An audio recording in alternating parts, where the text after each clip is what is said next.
Day students good morning. ఇవాళ నుంచి మనము మీ డిఏఎన్ఎస్ కోర్సులో ఉన్నటువంటి ఇంపార్టెంట్ క్వశ్చన్స్ చూసుకుందాం. First one, role of anaesthetic technician. Will see the role of a anaesthetic technician. Okay, so వీళ్ళెవరు అంటే these are involved with all aspects of the delivery of patients' peri-operative anesthetic care, taking into account the patient's religious and cultural beliefs and respecting their right to medical privacy.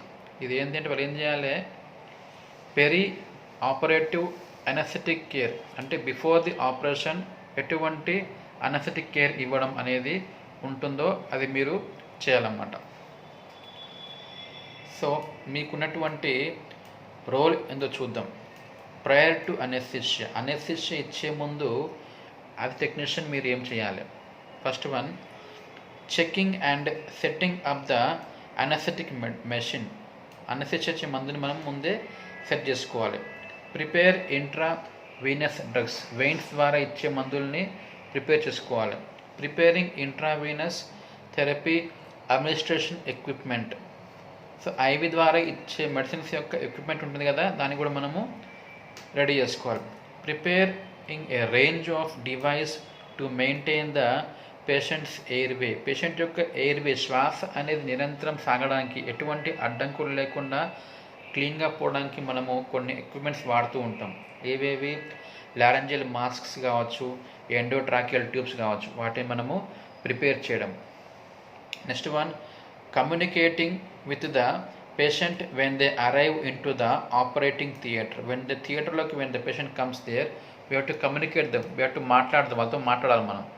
తర్వాత establish peripheral intravenous access అంటే ఏంది? Peripheral అంటే చేతులు లేదా కాళ్ళు, వాటిలో IV లైన్ని మనము సెట్ చేసుకోవాలి. తర్వాత applying anaesthetic monitoring to help assess the patient's condition while and anaesthesia. అనెస్థీషియాలో ఉన్నప్పుడు, when the patient is in the anaesthesia, ఆ ప్రభావం ఉన్నప్పుడు what is the condition of patient మనము మానిటర్ చేయాలి. ఆ మానిటర్ చేయడానికి ఉన్నటువంటి ఒక మెషిన్ని మనము అప్లై చేస్తాం. ఇక్కడ ఏవేవి? ఉదాహరణకి ఈసీజీ కావచ్చు, బీపీ కావచ్చు, O2 సాచురేషన్ డివైస్ కావచ్చు, ఓకే, లేకపోతే it maybe even anaesthesia depth monitors లాంటివి అన్నమాట. ఇవన్నీ బిఫోర్ అనెస్థీషియా మీరు చేసిన పనులు అన్నమాట. డ్యూరింగ్ అనెస్థీషియా మీరు ఏం చేయాలి? The anaesthetic technician's role include, ఇక్కడ ఏంటంటే induce and maintain adequate anaesthesia. అనెస్థీషియాని ఇండ్యూస్ చేయడం, స్టార్ట్ చేయడం, అట్ సేమ్ టైం అదే మోతాదులో మెయింటైన్ చేయడం కూడా చేస్తూ ఉండాలి. Establishing and securing in airway, శ్వాస కొరకు ఉన్నటువంటి దారి ఎలా ఉండాలి? సెక్యూర్డ్, క్లియర్గా ఉండాలి, ఎటువంటి అడ్డంకులు లేకుండా లేదా ముసుకుపోవడం అనేది కాకుండా should be always kept intact and open. తర్వాత making sure that the patients are positioned in a such way not to cause discomfort or injury during their procedure టైంలో వారికి ఎటువంటి హాని లేదా అసౌకర్యతం లేదా సౌకర్యం లేకపోవడము, గాయం కావడం అనేది కాకుండా ఉంటట్టు మనం వారిని ఒక మంచి పొజిషన్లోనే ఉంచాలి. తర్వాత monitoring and maintaining the patients vital science and anaesthesia depth. కంటిన్యూగా మీరు ఏం చేస్తారు? పేషెంట్ యొక్క వైటల్ సైన్స్ ఎలా ఉన్నాయి, బీపీ, పల్స్, టెంపరేచరు, రెస్పిరేషను, వాటిని మనము కంటిన్యూగా మానిటర్ చేయడము. అదేవిధంగా what is the depth of anaesthesia, మొత్తం ప్రభావం ఎంత మేరకు ఉంది కూడా మనము మానిటర్ చేస్తూ ఉండాలి. Next one, temperature monitoring and regulation. Patient యొక్క టెంపరేచర్ని కంటిన్యూగా మానిటర్ చేయాలన్నమాట. Is it is getting increased or decreased అని చూస్తూ ఉండండి. Collection and analysis of patient samples. అదే టైం మీరు ఏం చేయాలి? పేషెంట్ యొక్క బాడీలోంచి శాంపుల్ తీసుకోవాలి. It may be a sample of blood తీసుకొని we have to collect it and also we have to analyse it. ఎలా ఉంది బ్లడ్ అనేది అంటే we have to send it for some tests అనమాట. తర్వాత acquiring and administering transfusion fluids and equipment అంటే ఏంది? Transfusion fluids అంటే ఏంది? ట్రాన్స్ఫ్యూజ్ చేసే fluids, it may be blood, it may be plasma, it may platelets, it may platelets, it may be any dextrose, it may be any medicines, వాటిని మనము తీసుకోవాలి, acquire them and administer పేషెంట్కు ఇవ్వాలన్నమాట. ఇది during anaesthesia. నా will after anaesthesia ఏమవుతుంది, మీరు ఏం చేయాలి? We have to assist in the anaesthetician. Anaesthesia ఇచ్చే డాక్టర్కి అసిస్ట్ చేయాలి. ఎట్లా? ఉదాహరణకి ఫర్ ద పేషెంట్ వేకింగ్, పేషెంట్ని లేపడం లాంటిది కావచ్చు, రిమూవింగ్ ఎయిర్వే డివైజెస్, నోట్లోంచి ముక్కులోంచి పెట్టినటువంటి ఎక్విప్మెంట్స్ ఉంటాయి కదా గాలి కొరకు, వాటి తీసేయడంలో కావచ్చు, transferring patients to the post operative care units, అంటే ఆఫ్టర్ సర్జరీ మనము వాళ్ళకి పంపించేటువంటి యూనిట్ని ఏమంటే మనము పోస్ట్ ఆపరేటివ్ కేర్ యూనిట్. దాంట్లో మనం పేషెంట్ని పంపడానికి కూడా మనము రోల్ అనేది ఉంటుందన్నమాట. ఇది role of a technician as anaesthetic technician అనమాట. So what is actually anaesthesia అంటే ఇది? It is a stage of temporary induced loss of sensation of awareness. ఒక సెన్సేషన్ కానివ్వండి, అవేర్నెస్ అవగాహన కానీ లేకుండా టెంపరీగా ఆపేయడం. It may be including analgesia అంటే relief from prevention of pain, నొప్పి లేకుండా చేయుట. పరాలసిస్, మజిల్స్ని పూర్తిగా రిలాక్స్ చేసేయడం. లేకపోతే amnesia, loss of complete memory, వాడికి ఏమి గుర్తు లేకుండా చేసేయడం. లేకపోతే అన్కాన్షియస్నెస్, పూర్తిగా స్పృహ లేకుండా చేయడం. ఇవి దీంట్లో ఏదైనా మనము కావచ్చు అనమాట. So as a anaesthetic technician మీరు ఏం చేయాలి? Getting supplies and equipment ready for procedures, కావాల్సినటువంటి పరికరాలు రెడీ పెట్టుకోవాలి. తర్వాత they may be called upon to explain the procedures to patients in an effort to secure cooperation and increase confidence in the procedures. ఇక్కడ మీరు ఏం చేయాలి? పేషెంట్ను కలిసి procedure గురించి ఎక్స్ప్లెయిన్ చేయడం వల్ల ఏమవుతుంది? వాళ్ళ నుంచి మనకు కావాల్సినటువంటి కోఆపరేషన్ మనం వాళ్ళతో తీసుకోవడానికి వీలవుతుంది. తర్వాత assist in monitoring the patients vital science, patient యొక్క వైటల్ సైన్స్ని మనము మానిటర్ చేయడము. At same time communicate the information to the physicians, ఆ ఇన్ఫర్మేషన్ను అంటే పేషెంట్ యొక్క వైటల్ సైన్స్ని, పేషెంట్ నుంచి తీసుకున్నటువంటి ఇన్ఫర్మేషన్ని ఫిజిషియన్కి కమ్యూనికేట్ చేయాలి. తర్వాత nurse must be able to prepare medications appropriately and recognise their action and toward reactions. So మందుల్ని ప్రిపేర్ చేయడము, వాటి యాక్షన్స్ తెలుసుకోవడము అది కూడా అవసరం. తర్వాత సిపిఆర్ గురించి కూడా వాళ్ళకి పూర్తి అవగాహన కలిగి ఉండాలి. తర్వాత pre operative assessment, before the operation మీరు ఏం చేయాలి? నర్సుగా, టెక్నీషియన్గా మీరు డేటా అంతా తీసుకోవాలి పేషెంట్ గురించి. తర్వాత వారి యొక్క కన్సెంట్ ఉన్నటువంటి ఫామ్ తీసుకోవాలి. తర్వాత పేషెంట్ యొక్క ఇంట్రా ఆపరేటివ్ కేర్ ఎలా ఉండాలి, పేషెంట్కి అనస్థీషియా ఎట్లా ఇస్తాము, వాడికి ఏమైనా హిస్టరీ ఉందా, పాత హిస్టరీ ఆఫ్ ఆస్తమా కావచ్చు, ఎలర్జీస్ కావచ్చు, ఏమన్నా అనస్థెటిక్స్ వల్ల వచ్చినటువంటి దుష్పరిణామాలు కావచ్చు, వాటిని ముందే అన్నీ తెలుసుకొని రాసుకోవాలి.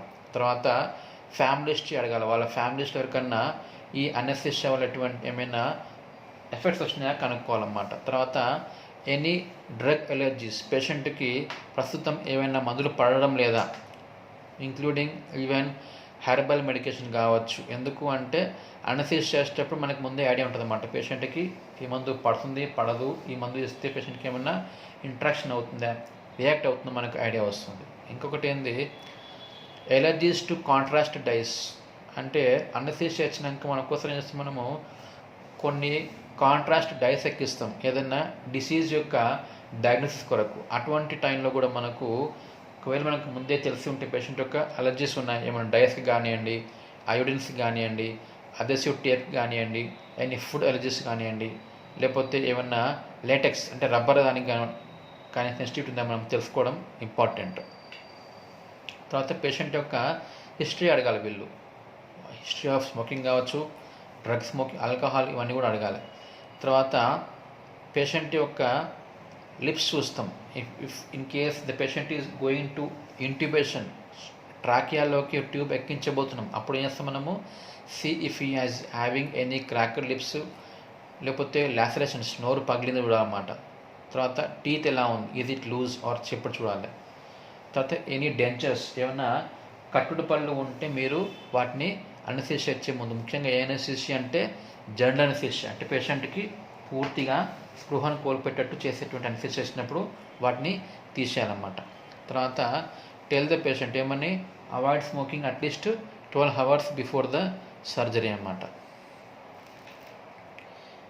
తర్వాత check to ensure that any diagnostic tests ordered were actually performed. ఏమన్నా టెస్టులు రాసి ఉంటే కనుక అవి పర్ఫామ్ చేసిందా లేదా మనం ముందే చెక్ చేసి వాటి యొక్క రిజల్ట్స్ని ఒక చార్ట్లో ప్రిపేర్ చేసి అక్కడ డాక్టర్కి రెడీగా ఉంచాలి. తర్వాత before giving any pre operative medications, ఉదాహరణకి ప్రీ అనస్థెటిక్ మెడికేషన్ అంటాం, హిస్టమిన్ లాంటిది ఇచ్చినప్పుడు ఏం చేయాలి మనము, make sure that client does not have any drug allergies. So మీరు ఇచ్చేటువంటి మందుల యొక్క ఎలర్జీస్ అనేవి లేకుండా ఉండేట్టు చూసుకోండి. చెక్ ద ఐడి బ్యాండ్స్, వాడి యొక్క ఐడెంటిఫికేషన్ కొరకు ఉన్నటువంటి బ్యాండ్ చెక్ చేసుకుంటున్నారన్నమాట. తర్వాత ఏమైనా జ్యువెలరీ ఉంటే వాటిని తీసేయాలన్నమాట.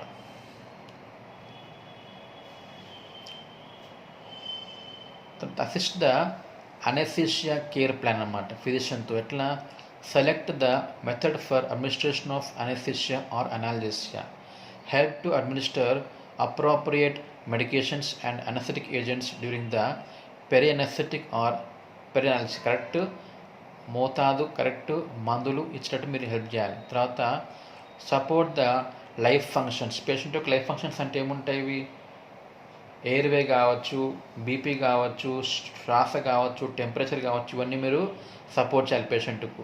తర్వాత recognise and take appropriate action with respect to the patient's responses during the peri anaesthetic or peri analgesic period. So ఇక్కడ ఏవైనా పేషెంట్ రెస్పాన్సెస్ చూడాలి మీరు. యాక్షన్ మందులు ఇచ్చిన తర్వాత పేషెంట్ రెస్పాన్స్ ఎలా ఉంది, వాడు బాగానే మాట్లాడుతుండా, బాగానే ఉండ మనము అడిగి తెలుసుకోవాలన్నమాట. తర్వాత manage the patient's emergency from anaesthesia or అనాల్జెసియా.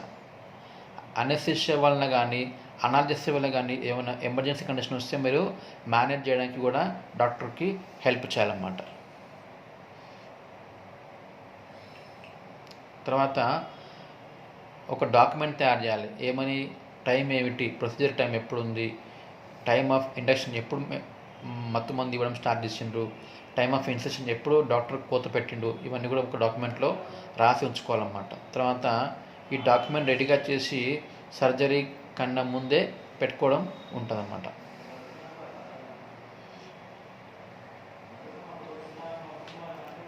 Okay, ఇవన్నీ ఏంటివి roles of the anaesthetic technician. క్లుప్తంగా ఇవి కూడా చేయాలన్నమాట. ప్రీ ఆపరేటివ్, ఆపరేషన్ ముందు చెక్ చేసుకోవాల్సినవి ఏంటివి అంటే, as a technician of anaesthesia, client teaching completed, మీరు పేషెంట్కి టీచ్ చేసిండ్రా about procedure. Consent form sign, వాడు అనుమతి పత్రం పైన సైన్ చేసిండా. ఎన్పిఓ నథింగ్ ఓరల్లీ అన్నమాట, నోట్లోంచి ఎటువంటి ఆహారము 6 to 12 hours ఇవ్వకుండా ఉంచిందా లేదా. తర్వాత గౌన్ వేసిన పేషెంట్కు, ఓటీ గౌను. తర్వాత ఏమన్నా ఎలర్జీస్ ఉన్నాయా కనుక్కోవడము, వాడి ఐడి బ్యాండ్స్, ఐడెంటిఫికేషన్ బ్యాండ్ ఉందా లేదా. తర్వాత నో జ్యువెలరీ, ఎటువంటి ఆభరణాలు అనేవి లేకుండా పెట్టడము. వాయిడింగ్ ప్రయర్ టు ట్రాన్స్ఫర్, ఎటువంటి ట్రాన్స్ఫర్ కన్నా ముందే వాయిడింగ్ అంటే ఏంది, యూరిన్ పోయడం, మూత్రాశయం ఖాళీ చేయడము అటువంటిది. ప్రీ ఆపరేటివ్ మెడికేషన్స్ అంటే ఏంది, సర్జరీ కన్నా ముందు ఇచ్చే మెడికేషన్స్ ఇచ్చిన మీద కనుక్కోవడము. Side rails increase after pre operate అంటే ఏంది, పక్క ఉన్నటువంటి రైల్స్ ఉన్నాయి కదా అవి లేపి ఉంచడము. కాంటాక్ట్ లెన్స్ అవుట్, కంటిలో ఒకవేళ లెన్స్ ఉంటే తీసేయడము. నోట్లో కట్టుడు పళ్ళు ఉంటే తీసేయడము. నెయిల్ పాలిష్ రిమూవ్ చేయడము. వైటల్ సైన్స్ అన్నీ రికార్డ్ చేయడం, బీపీ, టెంపరేచర్, పల్స్ లాంటివి. తర్వాత ల్యాబ్లో ఏమైనా అవసరం ఉంటే, బిఫోర్ ఆపరేషన్ అవసరం ఉంటే అవన్నీ తీసుకొని చార్ట్ తయారు చేసి పెట్టడము. అసాధారణంగా ఏమైనా ల్యాబ్ వాల్యూస్ ఉంటే, హిమోగ్లోబిన్ కానీ, టెంపరేచర్ కానీ, పల్స్ ఏమంటారు, ఆక్సిజన్ సప్లై కానీ ఏమైనా తేడా ఉంటే రాసుకోవడము. స్కిన్ని ప్రిపేర్ చేయడం for the incision or anaesthesia. తర్వాత ఏమన్నా ఎలర్జీస్ ఉన్నాయా, ట్రీట్మెంట్స్ ఏవన్నీ ఉంటే ఏముండవచ్చు, ఆస్పిరిన్ వల్ల కానీ, యాంటీ డిప్రెసెంట్స్ కానీ, స్టెరాయిడ్స్ కానీ, పెయిన్ కిల్లర్స్ కానీ ఏమన్నా ఇస్తుందో మనం ముందే అడిగి తెలుసుకోవాలి. Okay, these are all the responsibilities and role played by the anaesthetic technician. తర్వాత as a technician we should know the monitoring of equipments we use in the OT. So patient యొక్క ఓటీలో ఉన్నప్పుడు మనము వాడిని మానిటర్ చేయడానికి ఉపయోగించే equipments ఎలా ఉంటాయో how to monitor them we have to see అన్నమాట. So what are they will see. So ICU అంటే ఏంది యాక్చువల్గా it is an intensive care unit. Equipment includes what patients monitoring and respiratory and cardiac support, pain management, emergency resuscitation devices and other life support equipment ఇవన్నీ ఉంటాయి ఐసీయూలో patient కొరకు. So ఐసీయూలో ముఖ్యంగా ఉన్నటువంటి మానిటర్ ఎక్విప్మెంట్స్ ఏవో చూద్దాం. ఫస్ట్ వన్ ఏంది ఆర్టీరియల్ లైన్, తర్వాత bedside monitor, next one BP device, తర్వాత బీపీ మానిటర్, తర్వాత ఈసీజీ ఎలక్ట్రోకార్డియోగ్రాఫ్, తర్వాత ఈఈజీ ఎలక్ట్రో ఎన్సెఫలోగ్రాఫ్ మెషిన్, తర్వాత intracranial pressure monitor, next one pulse oximeter, next one glucometer. ఇవన్నీ ఏంటివి పేషెంట్ని మానిటర్ చేసే equipments in the OT. So will see each and everything in detail. First one ఏంది arterial line.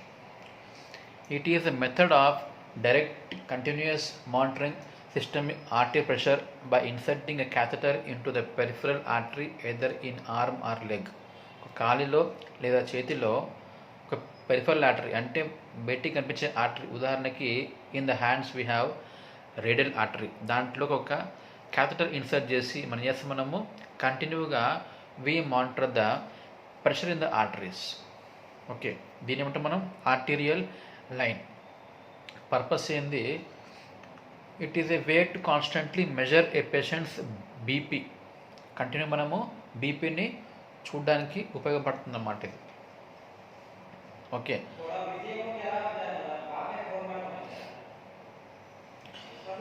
Next one ఏంది bed side monitor. ఇదేంది it is A display of major body functions on a device that looks like a television screen or computer monitor. ఇదేంటి అంటే ఒక bed పక్కన ఉన్నటువంటి monitor. అదేం చేస్తుంది పేషెంట్ యొక్క మేజర్ ఫంక్షన్స్ ఏవో మనకు వాటి గురించి మానిటర్ చేయడానికి చూపిస్తుంది అనమాట. That can be configured to continuously measure and display A number of parameters.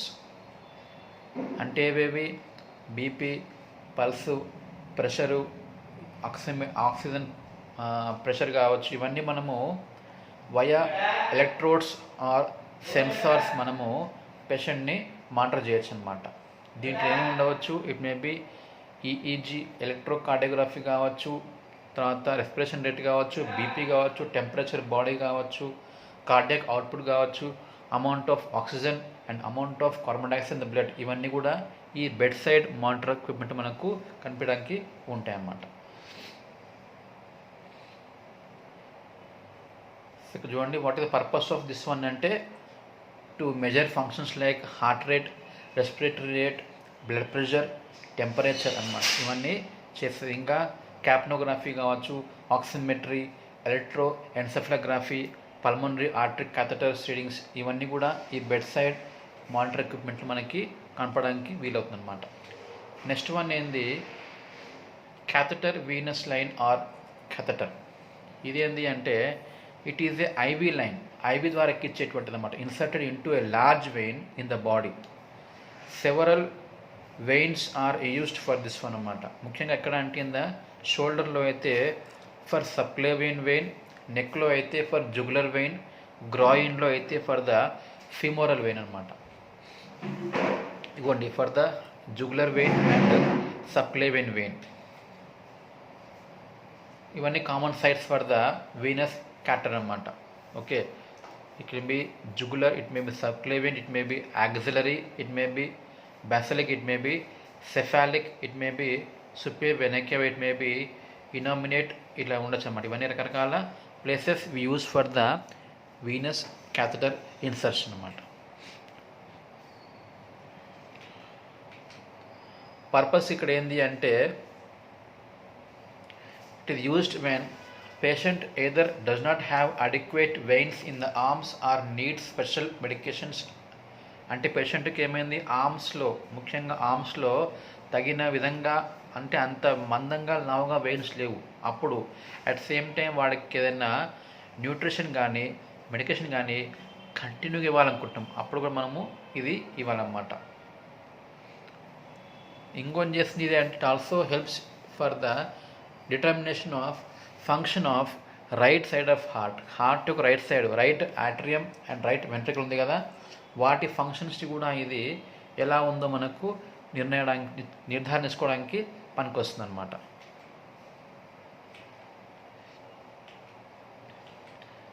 Next one ICP monitor అంటే ఏంది, ICU patients who have sustained head trauma, brain haemorrhage, brain surgery వారికి ఉపయోగించేటువంటి మానిటర్ ఇది. ఐసిపి మానిటర్ అంటే full form ఏంది, intra cranial pressure monitoring. అంటే ఏంది, ఇది కంటిన్యూగా క్రేనియం లోపల, కపాలం లోపల వాట్ ఈస్ ద ప్రెషర్ అనేది మానిటర్ చేసేటువంటి ఎక్విప్మెంట్ని ఇంట్రా క్రేనియల్ ప్రెషర్ మానిటరింగ్ అంటాం.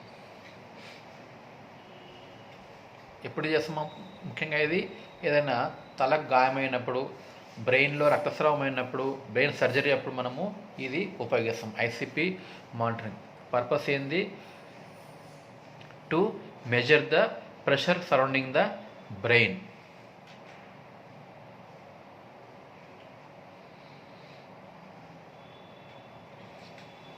నెక్స్ట్ వన్ ఏంది, మా equipment pulse oximeter.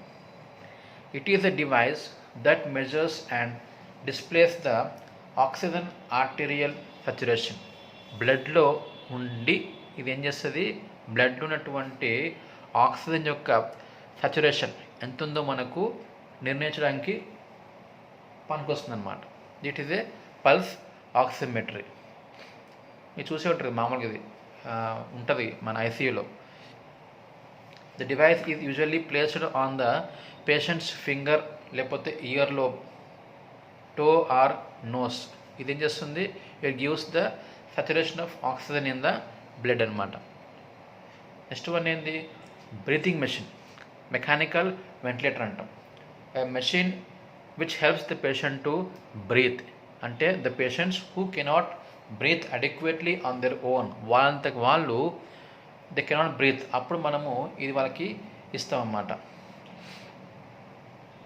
Device that simply pushes air and oxygen into the lungs and withdraws CO2 from the lungs. లంగ్స్లోకి O2ని ఇస్తుంది, లంగ్స్లోంచి CO2ని తీసేసుకుంటుంది అన్నమాట. ఇది మెషిన్. నెక్స్ట్ వన్ ఏంది, ఇన్ఫ్యూజన్ పంప్. అంటే it is a machine that carefully controls the rate at which IV fluids or IV medications are given. IV ద్వారా ఇచ్చే ఫ్లూయిడ్స్ కానీ మందులు కానీ ఎలా ఇస్తున్నాం అనేది మనము నిర్ణయించడానికి ఉపయోగించేటువంటి మెషిన్ ఇది ఇన్ఫ్యూజన్ పంప్.